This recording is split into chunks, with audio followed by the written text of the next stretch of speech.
পটিয়ার বাবা, আমি তাহিরের ওয়াজ যদি 30 সেকেন্ডের জন্য ভালো লাগে তাকে 4টা কথা বলে দিয়ে যাবো। 1 নম্বর, আল্লাহর ইবাদত করবেন কেন? নবী বলেন, আমি যখন মেরাজের মধ্যে গেলাম, আমি দেখলাম সব চাইতে কঠিন আযাব হলো কবরের আযাব। কিসের আযাব? আরো জোরে। সব চাইতে কঠিন আযাব হলো কবরের আযাব। এই কবরের আযাবের ভিতরে সব চাইতে কঠিন আযাব হলো বেনামাজির কবরের আযাব। বেনামাজির কবরে কেমন আযাব জানেননি? আমার নবী, আপনার নবী বলেন, বেনামাজি কবরের মধ্যে যাওয়ার পর ডান পাশের মাটি এক প্রান্তে চলে যায়, বাম পাশের মাটি আরেক প্রান্তে চলে যায়। ও পটিয়ার বাবা, ও চন্দনাশের বাবা, ও অক্সিজেনের বাবা, কর্ণফুলীর বাবা, কত জায়গা থেকে এসেছেন, আমি শুধু বলে দিয়ে যাই রে বাবা, কবর বেনামাজির আযাব বড় কঠিন হবে। কারণ আমার নবী মেরাজ থেকে যেহেতু নামাজটা আনছে, এই নামাজের উপর আমার একটু কথা তো বলতে হবে। আমার নবী বলেন, বেনামাজির কবর আযাব অনেক কঠিন। কয় কেমন কঠিন? কয় 3টা আযাব ভয়াবহ। এই শানের সালাত, আমার নবীর শান আমি এই অধম এই মুখে কি বলবো?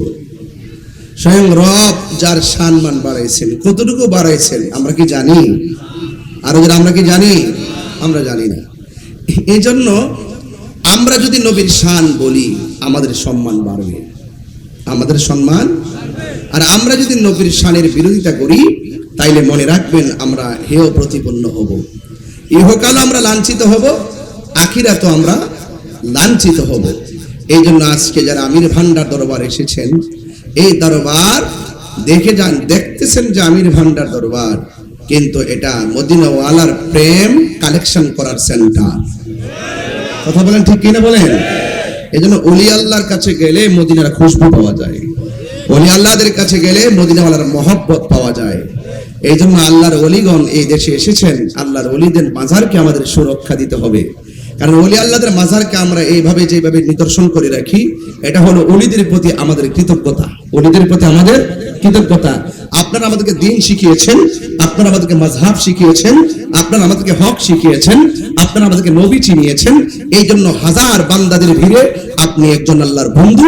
এই জন্য আমরা আপনাকে আলাদা করে সম্মান করে আপনার রওজাটাকে যেন আশিকরা জিয়ারত করতে পারে, জিয়ারতের সুব্যবস্থা করে দিয়ে রাখি। কথা বলেন ঠিক না বেঠিক? এই সহজ সমীকরণটা আমাদের দেশের অনেকে বুঝতে চায় না। তবে কে বুঝলো আর কে বুঝলো আমি জানি না। তবে যারা ওলি আল্লাহর বিরুদ্ধে অবস্থান নিচ্ছেন বিভিন্ন ধরনের মাজারকে ভাঙচুরের মাধ্যমে, তাদেরকে বলবো